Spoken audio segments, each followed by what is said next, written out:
कितनी जिम्मेदारी का बोध होता है जब कोई व्यक्ति इतने बड़े परिवार से ताल्लुकात रखता है। परंपराएं निर्वहन करना जिम्मेदारी नहीं, अपना कर्तव्य मानते हुए। जो लोकमाता अहिल्या जी हैं, आपकी नज़र में वो क्या थी? लोकमाता देवी पुण्य श्लोका इस प्रकार की 7 उपाधियों से अलंकृत एक आदर्श महिला के रूप में आज भी जनमानस में स्थापित है। मल्हारराव होलकर जी ने ऐसा क्या देखा कि ये बालिका जो है शासन करने के योग्य है? लोक माता का चरित्र पढ़ने पर 3 शब्द आते हैं, सरलता, सहजता और सुगमता। कभी भी सूबेदार साहब ने अहिल्या देवी को बहू माना ही नहीं। स्मार्ट सिटी मॉडल बेहतर है या अहिल्या मॉडल बेहतर था? हम ये पाएंगे कि नींव रखी हुई जो है उसी के आसपास आज का स्मार्ट सिटी प्रोजेक्ट भी घूम रहा है। अनुशासनहीन जनता, गौमाताओं के प्रति उनका बड़ा सम्मान था और गाय का दूध अमृत, इसलिए गौ विश्वस्य मातृ है। अगर आज देवी अहिल्या जी होती तो आधुनिक इंदौर को वो किस तरह से देखना चाहते हैं?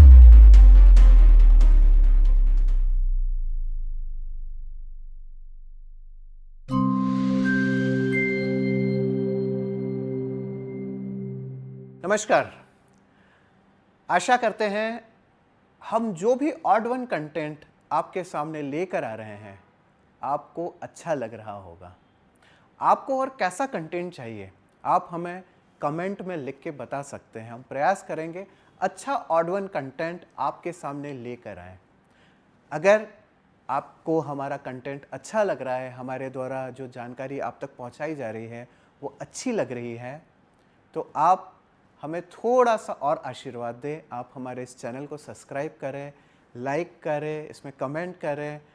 आपके इस छोटे से सब्सक्रिप्शन से हमें बहुत सारा प्रोत्साहन मिलेगा और हमें ऊर्जा देगा कि हम नए कंटेंट, नए ऑड वन गेस्ट के साथ आपके सामने ला सकें। धन्यवाद। जिस भूमि को हम शस्य श्यामलम भूमि कहते हैं या सांस्कृतिक राष्ट्र के रूप में देखते हैं, उस भारत की नींव केवल राजाओं की तलवारों से नहीं बल्कि कुछ ऐसे महान शासकों की दूरदृष्टि, सेवा और अनुशासन से बनी है जिन्होंने सत्ता को वैभव नहीं जन कल्याण का माध्यम बनाया। हमारे देश में अनेक इतिहासकार हुए हैं और अनेक इतिहासकारों ने अपनी अलग अलग व्याख्याएं हमारे देश के राजाओं पर की है। पर एक ऐसा नाम आता है जिसे कहा जाता है लोक माता। ये लोक माता का दर्जा भारत में सिर्फ एक ही को प्राप्त है और आज हम इसी पे चर्चा करेंगे। नमस्कार दोस्तों, मैं हूं डॉक्टर मधुर टेमले और एक बार पुनः स्वागत है आपका अपने podcast odd one out talk में। जैसा कि शुरुआत में ही हमने कहा कि आज हम बात करने वाले हैं एक ऐसी देवी की जिन्होंने अपनी न्यायप्रियता के लिए ऐसे कार्य किए जिसे अगर आज की तारीख में किए जाएं तो भारत विश्वगुरु बहुत ही जल्दी बन सकता है। देवी अहिल्याबाई होलकर के मॉडल को हमें आज क्या सीखना चाहिए, इस विषय पर हम बहुत ही विस्तृत से चर्चा करेंगे। इस बात पे बड़ी गहनता से और गंभीरता पूर्वक चर्चा करने के लिए आज हमारे साथ मौजूद है होलकर वंश के ही वंशज, जिन्होंने सांस्कृतिक विरासत को संरक्षक करते हुए एक महत्वपूर्ण भूमिका निभाई है। ऐसे श्रीमंत उदय सिंह राजे होलकर जी। उदय सिंह राजे होलकर जी, आपका स्वागत है। प्रणाम। आज आप हमारे ऑड वन गेस्ट हैं। मैं श्रीमंत का एक छोटा सा परिचय आप सभी के समक्ष देना चाहता हूँ। आप श्रीमंत उदय सिंह राजे होलकर हैं। आप लोक माता अहिल्या होलकर की गौरवशाली परंपरा के संवाहक हैं। आप दादा साहेब होलकर, काशीराव दादा साहब होलकर के पपौत्र हैं। आपने एमकॉम की शिक्षा हासिल की है। आप जो ऐतिहासिक कार्य होते आ रहे हैं जो माता अहिल्या द्वारा स्थापित किए थे, जिनमें गणपति जी की स्थापना करना, सांस्कृतिक आयोजन का निर्वहन करना और सामाजिक क्षेत्रों में जो भी कार्य होते हैं उनको आप निरंतर तब से अब तक करते आ रहे हैं, अपनी सक्रिय भूमिका निभा रहे हैं। आपका व्यवसाय है एवं पुश्तैनी आप कृषि के मामले से जुड़े होने के बावजूद आप सदैव सादगीपूर्ण जीवन को प्राथमिकता देते आ रहे हैं, जिसका उदाहरण हम जब से आपके साथ हमारा साक्षात्कार हुआ तब से हम देख रहे हैं। और वर्तमान में आप लोक माता अहिल्या होलकर की त्रिशताब्दी समारोह समिति के आप कार्याध्यक्ष के रूप में भी आप पदस्थ रहे। आप भारतीय संस्कृति, सुशासन, राष्ट्र चेतना और विरासत को संरक्षण करने के लिए लगे रहते हैं और उसमें सक्रिय भूमिका निभाते हैं, योगदान देते रहते हैं। तो ऐसे श्रीमंत का हम स्वागत करते हैं। आज आपसे बहुत जिम्मेदारी पूर्वक बहुत सारी चीज़ें आपसे जानना चाहेंगे। कितनी जिम्मेदारी का बोध होता है जब कोई व्यक्ति इतने बड़े परिवार से ताल्लुकात रखता है, एक लेगेसी आप चला रहे हैं, आप 13वीं जो पीढ़ी है उस वंश की है, तो कितनी जिम्मेदारी का बोध आपके ऊपर होता है? परंपराएं जी निर्वहन करना जी जिम्मेदारी नहीं, अपना कर्तव्य मानते हुए जी जिस पथ पर अभी हम अग्रसर हैं जी। उसमें हमने विशेष रूप से ध्यान रखा है जी कि जो हमारी परंपराएं डली हैं जी उनका निर्वहन जी सनातन परंपरा के अनुसार होता रहे। ये कहना चाहिए एक लेगेसी है जो एक कहना चाहिए चलती आ रही है, उसको और आगे बढ़ा रहे हैं और एक जिम्मेदारी के साथ इसको निभा रहे हैं और हम आशा करते हैं इसी तरह आप निभाते रहें। अब हम मुख्य रूप से जो लोक माता अहिल्या जी हैं हम उनके बारे में और जानना चाहेंगे। उनके व्यक्तित्व का जो प्रारंभिक जीवन है हम उसके बारे में जानना चाहेंगे कि किस तरह एक शासक थी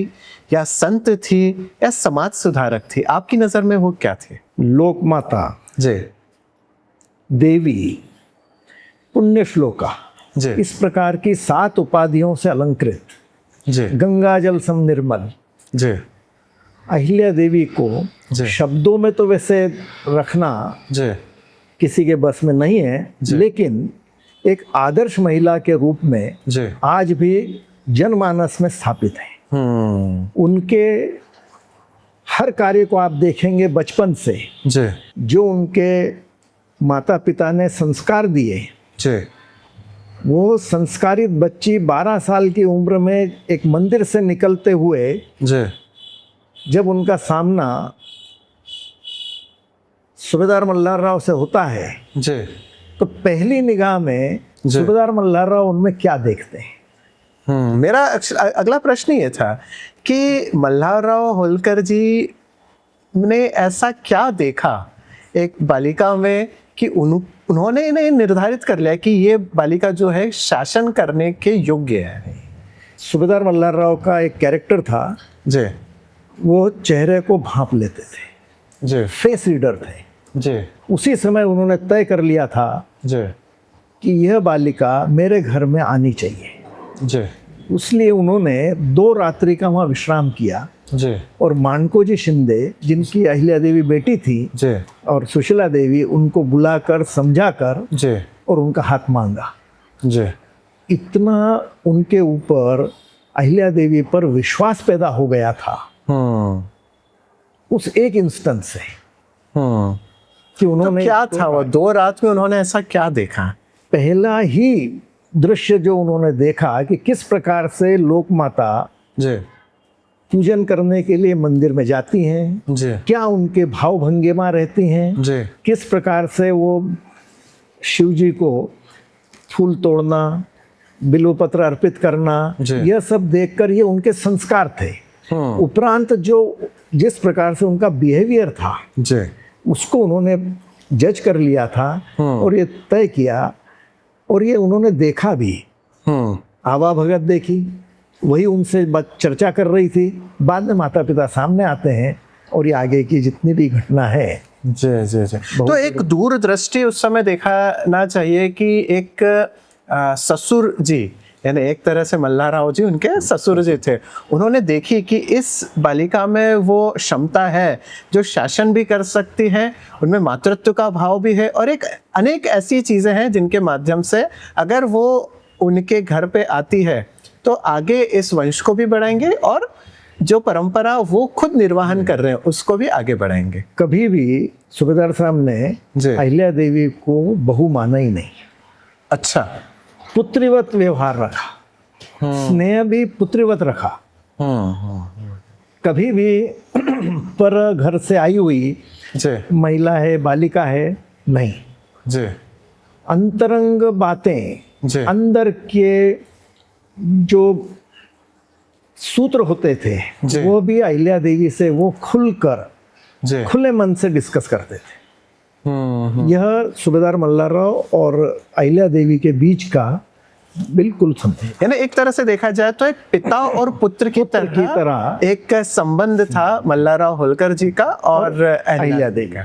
बहुत सुंदर। और ये आज की तारीख में एक बहुत बड़ा उदाहरण है कि अगर ससुर ना होते हुए पिता हो जाए और जो बेटी है या बहू है, बहू के रूप में ना होते वो भी अगर बेटी हो जाए तो ये जो समस्या आज की तारीख में चल रही है वो पूर्ण रूप से समाप्त हो जाए। और ये बहुत बड़ा लेसन है। हम अनेक कुरीतियां आज की तारीख में देख रहे हैं कि बहू ससुर को कुछ नहीं समझती है, ससुर बहू को कुछ नहीं समझता है। अगर इस तरह का संबंध स्थापित हो जाए, जिसका सशक्त उदाहरण देवी अहिल्याबाई होलकर और मल्हारराव होलकर जी हैं। अब मैं आपसे जानना चाहता हूं कि मालवा की जो भूमि है, मालवा की जो मिट्टी है, इन्होंने अहिल्याबाई को मातृत्व और नेतृत्व इन दोनों में कैसे देखा? मालवा सूबेदार मल्हारराव को मिला पेशवाओं से। तत्पश्चात अहिल्या देवी सूबेदार साहब के घर में बहू बनकर आ गई।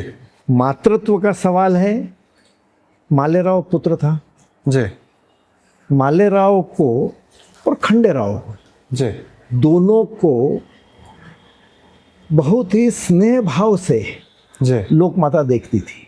खंडेराव की गलती कभी उन्होंने छिपाई नहीं। मालेराव की गलती को कभी उन्होंने नजरअंदाज नहीं किया। ना गलती छुपाई ना नजरअंदाज किया। समय समय पर बराबर कह दिया गया। खंडेराव को जितना पैसा खजाने से मिलता था उससे यदि अधिक वो उठाते हैं तो उन्होंने अगले इसमें उसको बैलेंस को बराबर करना है या रीपे करना है। यह पैसा जनता का है, सरकार का है। आपको नियत जो आपका अमाउंट है आपको मिल रहा है उसमें आप अपना खर्चा चलाएंगे। मालेराव को भी अपने साथ में रखकर सैन्य शिक्षा और साथ में वैदिक शिक्षा भी दी है मालेराव। सैन्य शिक्षा और वैदिक शिक्षा ये दोनों बहुत जरूरी है जी। तो इसमें मेरा वही प्रश्न है कि इसमें एक मातृत्व भी हो गया और दूसरा नेतृत्व भी हो गया। बहुत सुंदर। जो परिस्थिति उस समय थी वो एक अलग दौर था। तब महिलाओं को आगे आना, एक तरह से पर्दा प्रथा उस समय मानी जाती थी या मुगलों का शासन था और अंग्रेजों का पदार्पण भारत में हो चुका था करीब करीब। तो उस समय महिलाओं का फ्रंट में आना एक तरह से असामान्य माना जाता था। फिर भी अहिल्याबाई होलकर ने जो ये विश्वास बताया कि मैं एक कुशल शासक बन सकती हूँ, इसके पीछे की क्या प्रेरणा थी? उनकी आध्यात्मिक चेतना थी या उनके संस्कार थे माता पिता के, या जो उनके पिता जो मल्हारराव जी थे, क्या था इन सब चीज़ों के पीछे? इसमें आप देखेंगे बहुत ही अल्पायु में विवाह होकर होलकर घराने में आई।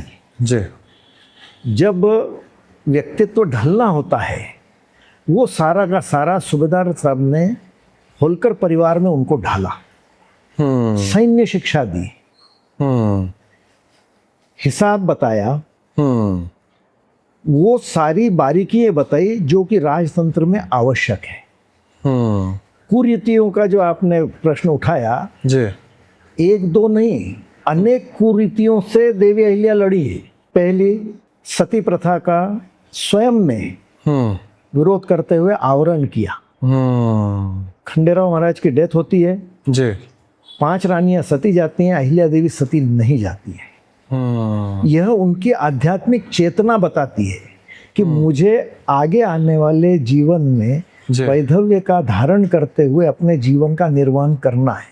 बहुत बड़े लेवल का उन्होंने आध्यात्मिक दृष्टिकोण स्थापित किया। जी।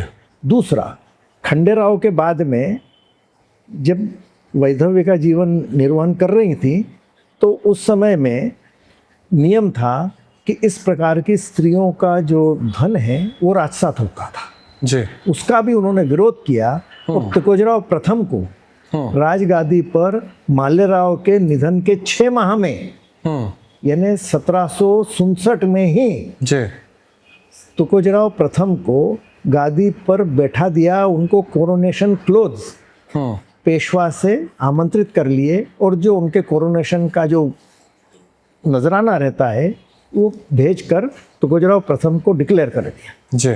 तीसरा, मंदिर बावड़ी ये सब जो उन्होंने किए धर्मार्थ काम थे, इसके पीछे का जो भाव था वो जन सेवा था। देवी अहिल्या ने कभी भी अपने साम्राज्य को अपने टेरिटरी में बांध कर नहीं रखा अपनी सोच को। उन्होंने सनातन जो हमारा क्षेत्र था, भारत का संपूर्ण भूभाग जी मेरा है, संपूर्ण इस भूभाग में रहने वाले सनातनी मेरे हैं, इस भाव के साथ उन्होंने कार्य किया। और ये बहुत बड़ा संदेशा है कि जब सती प्रथा उस समय जोर पे थी और उस प्रथा का विरोध करते हुए उन्होंने शासन को अपनाया और अपने अंदर मातृत्व के साथ साथ संत का एक उनके अंदर जो आध्यात्मिक चेतना थी उसको अपने अंदर पहचाना और ये जाना कि अगर मैं इस तरह की कुरीतियों के साथ अगर इन्वॉल्व हो जाऊंगे तो समाज को सकारात्मक संदेश नहीं जाएगा। और उन महिलाओं का क्या होगा जो कुल मिला के अल्प आयु में जिनके पति की मृत्यु हो जाती है।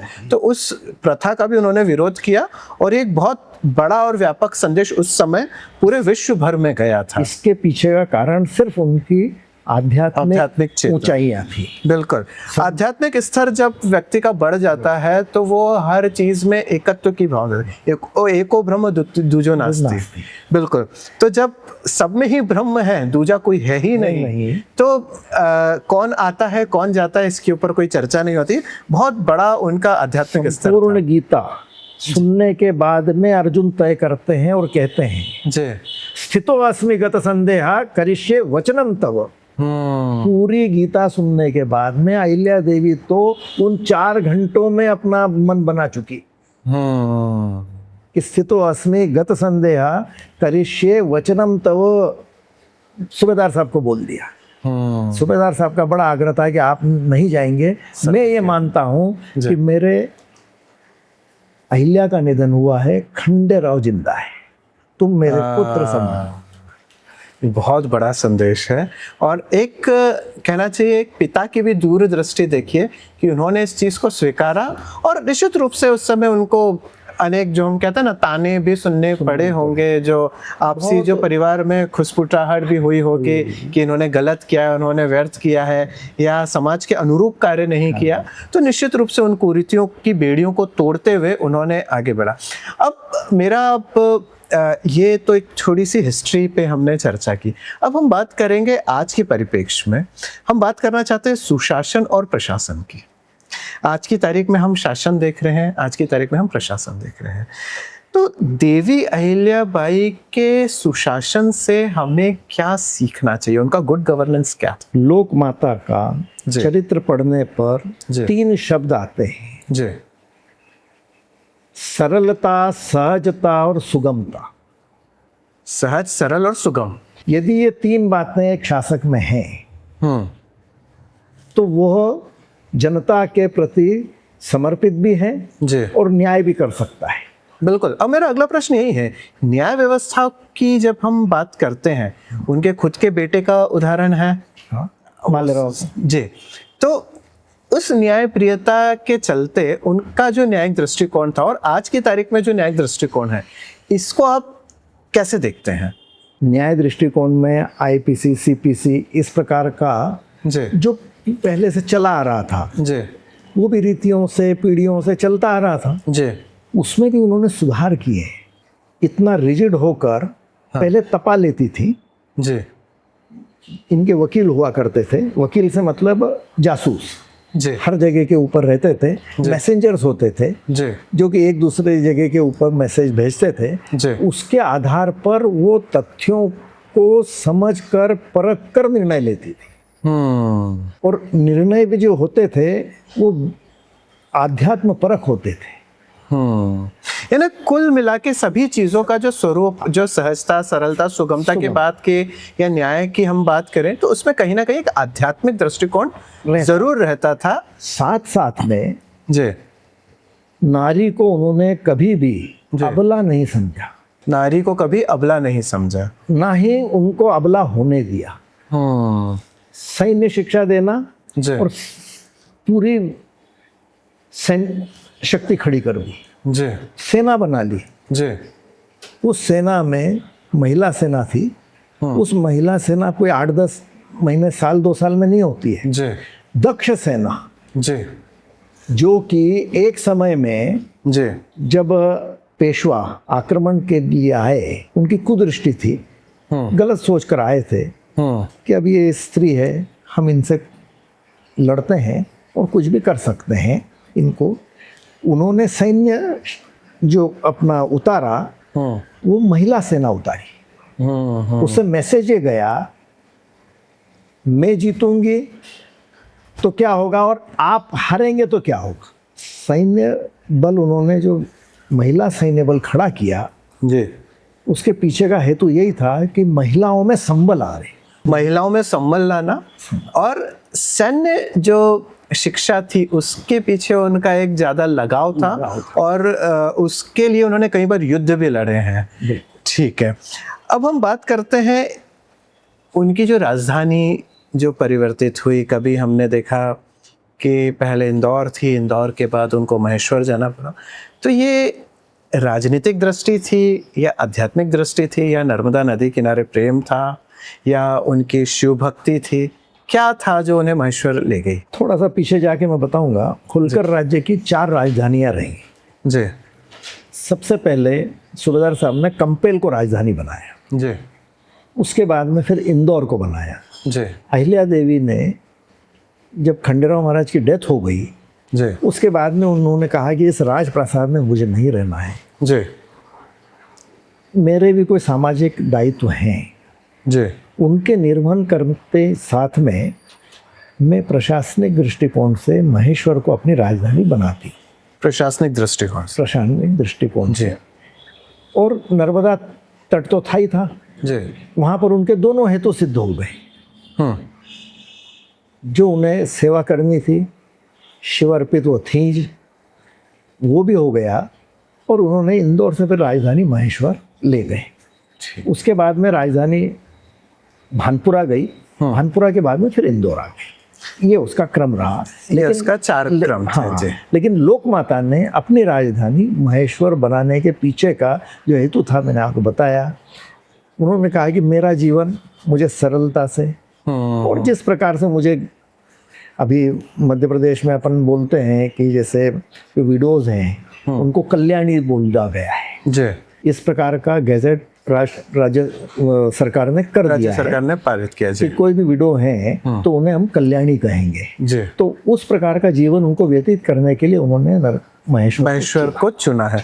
अब मैं आपसे जानना चाहता हूँ कि ये तो एक राजधानिक दृष्टिकोण से हो गया, हम वर्तमान दृष्टिकोण में देखें, अगर आज देवी अहिल्या जी होती तो आधुनिक इंदौर को वो किस तरह से देखना चाहते हैं? आधुनिक इंदौर जी। प्रशासनिक दृष्टि से, जी, सांस्कृतिक दृष्टि से, जी, और आध्यात्मिक दृष्टि से, और चौथा एक और जोड़ सकते हैं इसमें, राजनीतिक दृष्टिकोण। जी। ये जो राजनीतिक परिदृश्य है ये अहिल्या देवी के समय में भी था। जी। उस समय में भी उनके मंत्रीगण होते थे। जी। परामर्श लिया जाता था। जी। अच्छे पढ़े लिखे थे। जी। वो की वही दृष्टि आज यहाँ पर अभी हम देखते हैं। जी। न्याय प्रिय तो थी। जी। अभी काफ़ी उठा कि बोले साहब न्याय की देवी अहिल्या देवी। बिल्कुल।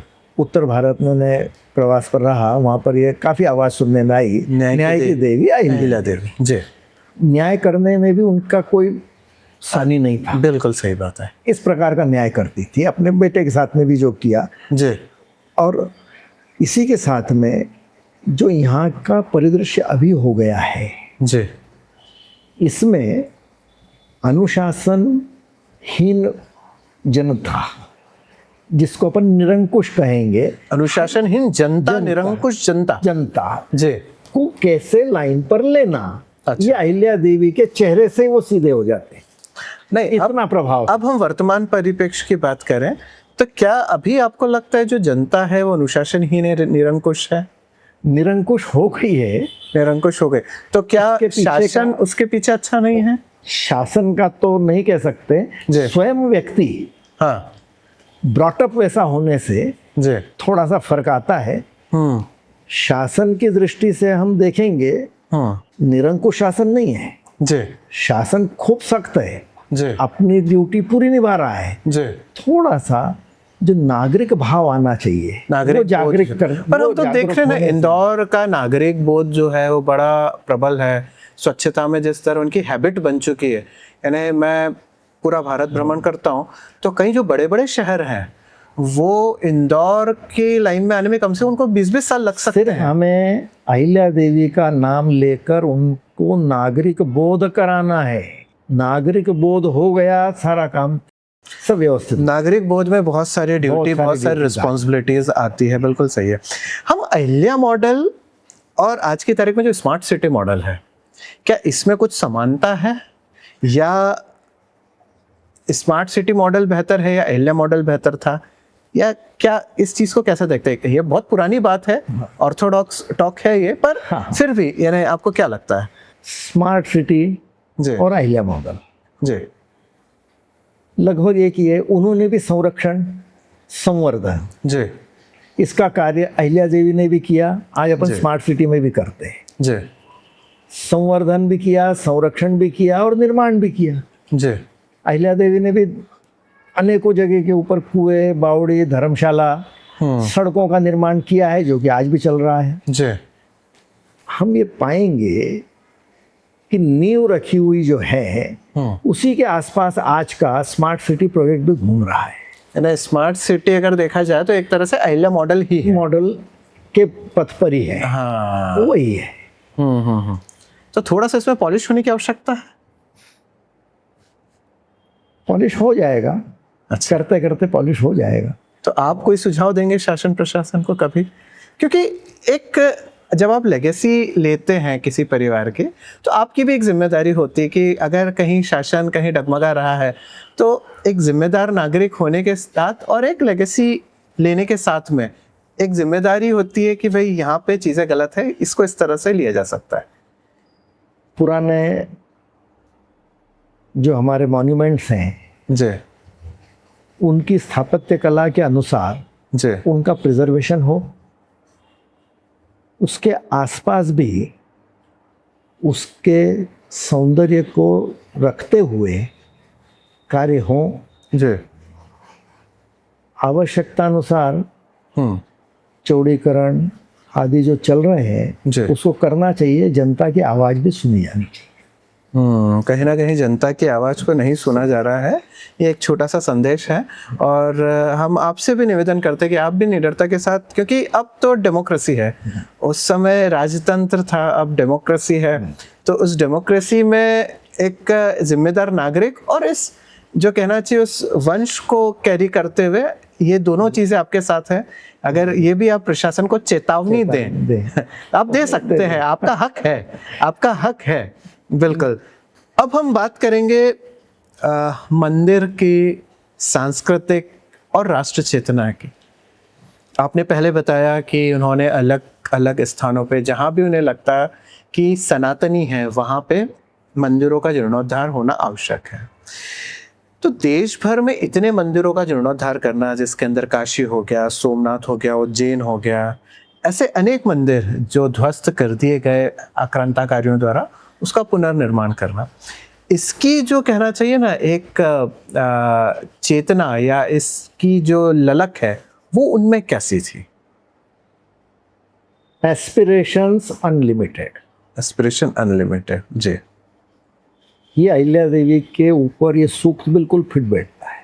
और जब वो समर्पित भाव से कोई कार्य करती थी जी हम देखेंगे रामेश्वरम में कार्य करना है, कितनी स्टेट्स में से गुजरना है, होलकर राज्य की तो सीमा थी नहीं। जी काशी में, बनारस में काम करना है, जी कितने अवध से होते हुए निकलकर वहाँ कार्य करना है। जी काशी के स्थान का चयन पूर्व में सूबेदार साहब ने भी किया था, लेकिन उनके समय में हो नहीं पाया।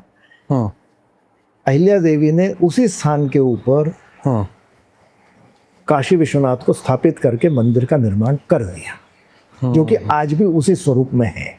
उसके ऊपर फिर बाद में पंजाब रणजीत सिंह जी ने सोना जो चढ़ाया है नटन, वो सोना बाद में चढ़ाया गया। अहिल्या देवी ने इनका स्थान पर स्थापित किया। 12 ज्योतिर्लिंग, सप्तपुरी, 4 धाम, 4 धाम, सप्तपुरी, 12 ज्योतिर्लिंगों पर अहिल्या देवी के कार्य हैं। यह क्या था? मेरे भाव जनता ने ले लेना चाहिए। इसको बोलते हैं कि आपके एस्पिरेशंस जनता में पेनिट्रेट हो गए। सफाई का उदाहरण लें, सफाई का भावना आई, आदेश तो कह नहीं सकते, जो भावना आई लोगों में पेनिट्रेट हो गया और लोगों ने उसको एब्जॉर्ब कर लिया, और अब वो क्या हो गया? जन जागरण हो गया। इसी प्रकार से अहिल्या देवी ने जो कहा उसको लोगों ने एक आज्ञा मानकर, वो उनका ही एस्पिरेशन मानकर लोगों ने कार्य। सही बात है ना, आज्ञा है ना, एक तरह से हैबिट हो जाती है कि भाई सफाई अब इंदौरियों की एक हैबिट है, वो कचरा नहीं फेंकते, ये हैबिट है। हमारी सांस्कृतिक धरोहर को बचाने के लिए क्या अहिल्या दृष्टि की आवश्यकता है आज की तारीख में? कई ऐसे स्थान हैं, जैसे हम अभी मथुरा की बात कर ले, या ऐसे बहुत सारे स्थान हैं जहाँ का ध्वस्तीकरण हुआ है, तो वहाँ पे क्या हमें अहिल्या मॉडल की आवश्यकता है? अहिल्या मॉडल क्या बोलता है जी, यदि कहीं कोई जी संपत्ति जीर्ण शीर्ण हो रही है तो उसका हमने पुनर्निर्माण करना है। कई ऐसी संपत्तियां थी जो उस समय के ऊपर थोड़ा सा एक जीर्ण शीर्ण अवस्था में पहुंच गई थी, तो उसका उन्होंने रिनोवेशन किया। ऐसा कोई जरूरी नहीं है कि पूरा नया ही बनाना है। लगभग आज की तारीख में मध्य प्रदेश सरकार के पास में होलकर राज्य के मंदिरों की संख्या 1700 है। 1700, 1400 और कुछ संख्या है। बची हुई संख्या खासगी में है। 1400 और कुछ संपत्तियां आज की तारीख में मध्य प्रदेश सरकार के पास में ऑल ओवर इंडिया में फैली हुई अहिल्या देवी के होलकर राज्य की संपत्तियां हैं, जिसके के ऊपर भिन्न भिन्न राज्य आज भी उनके संरक्षण का कार्य कर रहे हैं, जो सूचीबद्ध है। अहिल्या देवी ने देखा कि ये बावड़ियाँ थी, कच्ची है, उसको पक्का कर दिया। सड़क पगडंडी थी, सड़क बना दिया। एक तरह से कॉम्प्रिहेंसिव मॉडल जो हम आज की तरह वही स्मार्ट सिटी बोल रहे हैं, वो एक तरह से अहिल्या मॉडल के ही रेप्लिका है। अब हम चर्चा करेंगे, उनका जो एक प्रेम था गौ सेवा से बहुत अधिक था, गौ माताओं के प्रति उनका बड़ा सम्मान था।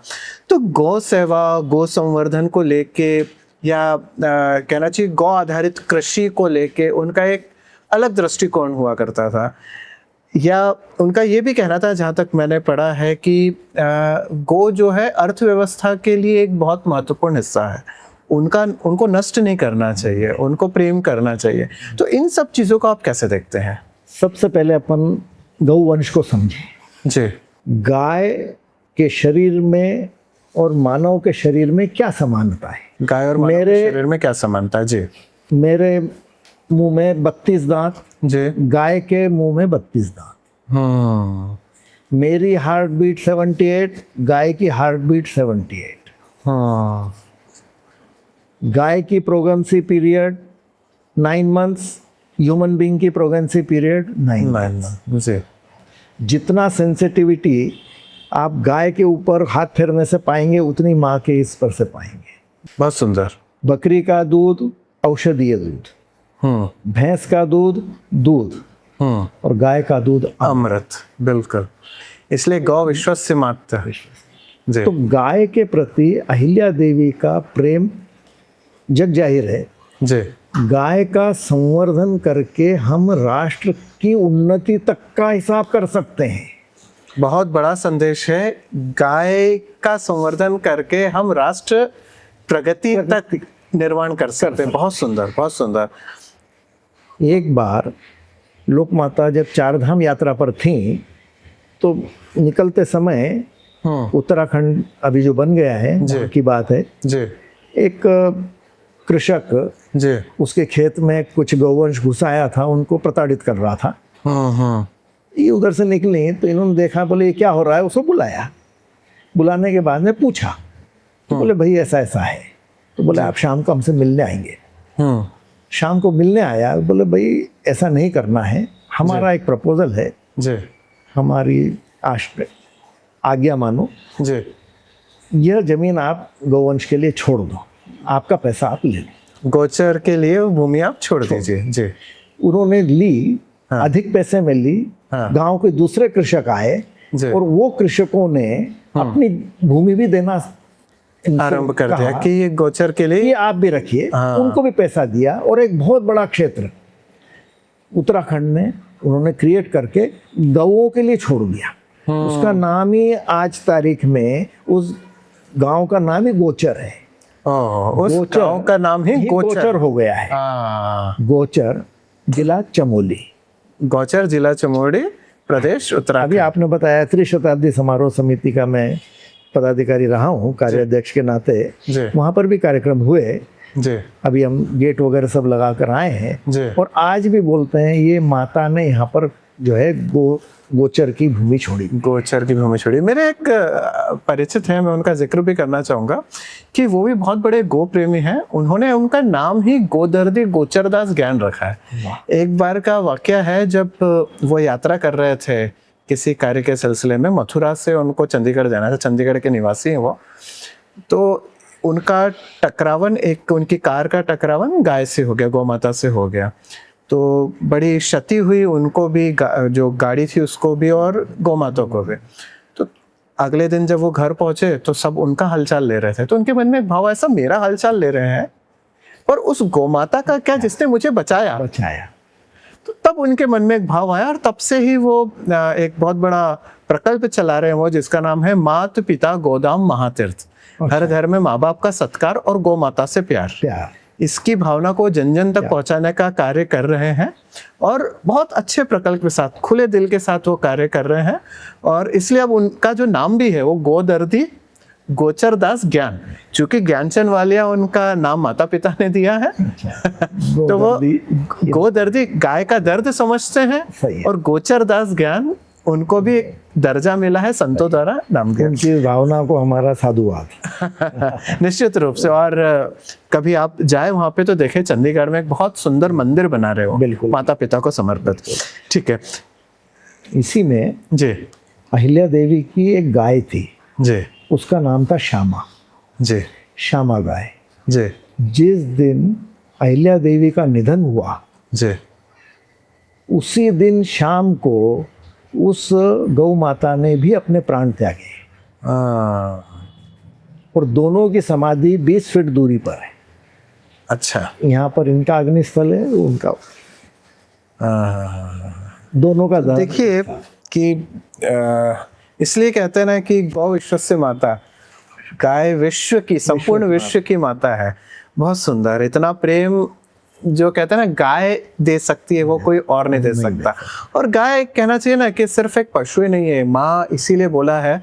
और चूंकि वो उसमें से निकली है, हमारे समुद्र मंथन ऐसे सुरभि निकली है, कामधेनु गाय निकली है, तो वो सिर्फ लालन पालन भी करती है, हमें दूध देती है, हमें अमृत देती है। और आपने कहा कि वो दूध नहीं है, वो अमृत है, गो अमृत है वो, निश्चित रूप से। और उनके द्वारा जो पंचगव्य है वो भी हमारे लिए एक औषधि से कम नहीं है। तो निश्चित रूप से उनका जो मॉडल था गौ माता के प्रति, जो प्रेम था, वो बहुत कहना चाहिए व्याकुल करने वाला भी है और अद्भुत भी था। और जैसा आपने बताया कि अगर उस व्यवस्था से आज की तारीख में अगर सरकार चले तो निश्चित रूप से कृषि प्रधान देश, एक कहना चाहिए ना, एक जैविक खेती की ओर हम अग्रसर हो सकते हैं, निश्चित रूप से। बहुत अच्छा। और अभी हम ये देख रहे हैं कि जो मुस्लिम समाज है उन्होंने एक बहुत बड़ी मुहिम छेड़ी है कि गौ माता को राष्ट्र माता का दर्जा दिया जाए। तो आप समर्थन करते हैं इसका? पूर्ण रूप से समर्थन। तो बहुत अच्छा है। उस प्रकार के आंदोलनों में रहे हैं। हाँ, एक अपना गौ संवर्धन और गौ संरक्षण का भी एक विभाग विश्व हिंदू परिषद चलाता है जी। हाँ, इसमें जी। ठीक है, अब हम कुछ ऐसी चीज़ों पे आगे बढ़ते हैं। चूँकि वर्तमान स्थिति पूर्ण रूप से बदल चुकी है, अब मैनेजमेंट की बात होती है, तो मैनेजमेंट लेसन की बात करें कि अहिल्या माता से हमको मैनेजमेंट लेसन क्या सीखना चाहिए। मैनेजमेंट और लीडरशिप जो अहिल्या माता में थी, उस दृष्टि से आज की तारीख की सबसे बड़ी सीख क्या है? मैनेजमेंट की दृष्टि से यदि हम देखते हैं जी, तो उनके जो मंत्रीगण थे वो इतने विश्वस्त थे, इधर से आज्ञा आने पर उसका परिपालन अक्षरशः होता था। मैनेजमेंट भी व्यक्तियों से नहीं होता है जी। व्यक्तियों का आपके प्रति कितना भाव है जी, उतना मैनेजमेंट जो रहेगा जी, उतना सफल मैनेजमेंट रहेगा। बिल्कुल सही अहिल्या बात। देवी ने इतने कार्य किए, जैसे कि मैंने आपको बताया, हजारों कार्य हैं। जी, क्या कभी वो गई होंगी? सही बात है। अपने जो विश्वास है, अपने विश्वसनीय लोगों पे विश्वास करना, क्योंकि आज की तारीख में सबसे बड़ी कमी है कि हम हमारे जो डाउन द लाइन या हमारे जो सबऑर्डिनेटर उन पे विश्वास नहीं कर पाते। तो ये एक सबसे बड़ा मैनेजमेंट लेसन है जो अहिल्या देवी से हम ले सकते हैं, और ये एक लीडरशिप भी है। लीडरशिप भी है जी। अब हम बात करते हैं जो संकट का समय आता है, या कहना चाहिए कि एक स्ट्रेसफुल जो इक्वेशन आती है कभी कभी, उस समय देवी अहिल्याबाई क्या कहना चाहिए एक रोल अदा करती थी, क्योंकि हर समय उन्होंने संकट का सामना बहुत किया है। तो उस समय उनका क्या हुआ करता था? दृढ़ संकल्प या जो आध्यात्मिक शक्ति किस तरह कार्यान्वित होती थी, और उस समय वो सामना कैसे करती थी? बहादुर से बहादुर लोगों को सेना में रखना, और सबसे बड़े तुकोजराव प्रथम जो सेनापति थे जी, उनके ऊपर उनका दृढ़ विश्वास था। सेना का सेनापति होने के साथ में स्वयं उस कार्य को स्वयं डील करती थी, जानकारी लेती थी, फील्ड पर भी जाती थी, स्वयं हॉर्स राइडिंग करती थी, घुड़सवारी बहुत अच्छी थी, स्वयं अस्त्र शस्त्र चलाने में पारंगत थी। तो स्वयं का तो अपना अनुभव था ही था, ऊपर से अपने लोगों पर संपूर्ण विश्वास। कभी प्रजा में इस प्रकार का भाव ही उत्पन्न नहीं होने दिया कि वो रिवोल्ट कर जाए। ये बहुत बड़ा मैसेज है कि हम हमारे जितने भी, अगर हम वर्तमान परिस्थिति की बात करें, तो उनके पास पावर था, पर पावर को उन्होंने कभी यूज अलग तरीके से ना करते हुए एक सर्विस लीडरशिप की तरह वो आगे कार्य किया उन्होंने, और उसका उन्होंने अनेक बार उदाहरण भी प्रस्तुत किया। हम कॉर्पोरेट इंडिया की अगर बात करें, आज की तारीख में जो कॉर्पोरेट इंडिया जिस तरह चल रहा है, उसको अगर मैनेजमेंट सीख अगर लेना चाहिए अहिल्या मॉडल से, तो वो क्या होनी चाहिए? कॉर्पोरेट मॉडल तो देखिए, आर्थिक दृष्टि से देखा जाए, आर्थिक दृष्टि से स्वयं के पास में खासगी की संपत्ति का और खासगी धन ही लाखों में था, लेकिन उन्होंने कभी भी खासगी धन को गादी। खासगी धन को आप थोड़ा सा एक बार और बताएं, इसको थोड़ा सरल शब्द में बताएं। खासगी मतलब होता है मराठी शब्द पर्सनल, निजी, बराबर है जी। अहिल्या माँ साहब का जो खासगी धन था, यानी वो स्त्री धन था जी। यह उनको उनकी सासूबाई से आया था, यानी उनकी सास से आया जी। और उसका उपयोग करके उन्होंने इतने सारे ये कार्य करे हैं। उन्होंने कभी भी खासगी धन को और गादी के धन को, उसको बोलते हैं दौलतीची गादी और खासगीची गादी, यानी जो राज्य का कोष था, हाँ, राज्य का राजकोष, हाँ, और खासगी का कोष, हाँ, कभी उन्होंने मिक्स नहीं किया जी, जी, जी। यदि खासगी से आपको कुछ धन लेना भी है तो आपको उसको लौटाना है, as a form of loan हो सकता है, फॉर्म ऑफ लोन हो सकता है, आप उसको मिसयूज नहीं कर सकते। तो इनके पास में कोष भी अच्छा था, और इन्होंने काफी कुछ उस समय में, इसका कॉर्पोरेट उदाहरण महेश्वर में बुनकरों को लाकर बसाना, साड़ियों का उद्योग देना, अन्य व्यवसायियों को बुलाना और वहां पर उद्योग स्थापित करना। तो ये एक तरह से ये भी देखा जाए कि हम जो आत्मनिर्भर भारत की बात कर रहे हैं, ये कहीं ना कहीं उन्हीं के मॉडल का एक स्वरूप है। बिल्कुल बिल्कुल बिल्कुल मान सकते हैं जी, बहुत धन्यवाद। तो अब मेरे कुछ ऐसे प्रश्न हैं जैसे हम रैपिड फायर बोलते हैं, इसे एक शब्दों में आपको जवाब देना है। देवी अहिल्याबाई को एक शब्दों में आप डिफाइन क्या करेंगे? मुश्किल है पर आपके नजर में मेरी नजर सबका अलग अलग हो सकता है। पुण्य श्लोका। पुण्य श्लोका। इंदौर या महेश्वर? महेश्वर। महेश्वर। सुशासन की पहली शर्त एक शब्दों में? ईमानदारी। ईमानदारी। सबसे प्रेरणादायक निर्णय? अहिल्याबाई की सबसे बड़ी विरासत? आध्यात्मिकता। आध्यात्मिक। बहुत सुंदर। आज के नेताओं को अहिल्याबाई होलकर से क्या सीख लेनी चाहिए? सादगी, हाँ ईमानदारी, हाँ कर्तव्यनिष्ठता, हाँ। जनता के प्रति समर्पण। सबसे महत्वपूर्ण, जनता के प्रति समर्पण। आखिरी में लिया मैंने जी। 2047 के भारत में हम टारगेट करें 2047 में भारत विकसित हो जाएगा, तो 2047 के भारत में अहिल्या मॉडल कितना जरूरी? अहिल्या मॉडल पर लगभग सरकार आगे बढ़ चुकी है। अहिल्या मॉडल पर सरकार आगे बढ़ चुकी है, और अगर उसका इस प्रकार से ही चलता रहा जी विश्वगुरु भी बनेंगे और 2047 तक विकसित भी विकसित। बहुत धन्यवाद सर। श्रीमान जी, आपने बहुत ही बखूबी से उनका जो चरित्र है, उनका जो चित्रण है, उनके जो पुण्य कार्य है, उनके दैविक कार्य है, उनकी आध्यात्मिकता है, सभी के बारे में आपने बखूबी से बताया। और हम आशा करते हैं कि जिस लेगेसी को आपको प्राप्त हुई है एक वंशज के रूप में, आप इसको और आगे लेके जाएं, आपके परिवार में भी लोग इसको आगे बढ़ाएं, ताकि एक मॉडल बन सके। ये बहुत ही सुशासित मॉडल अगर था किसी का तो वो देवी अहिल्या जी का था, और उसी मॉडल को बहुत लोग अपनाएं तो निश्चित रूप से हर वो प्रदेश या हर वो शहर बहुत अच्छा और विकसित हो सकता है जिसकी वो परिकल्पना करती थी। तो ये थे श्रीमान जी हमारे साथ, जिन्होंने बहुत सारी बातें बहुत ही गहनता से बताई।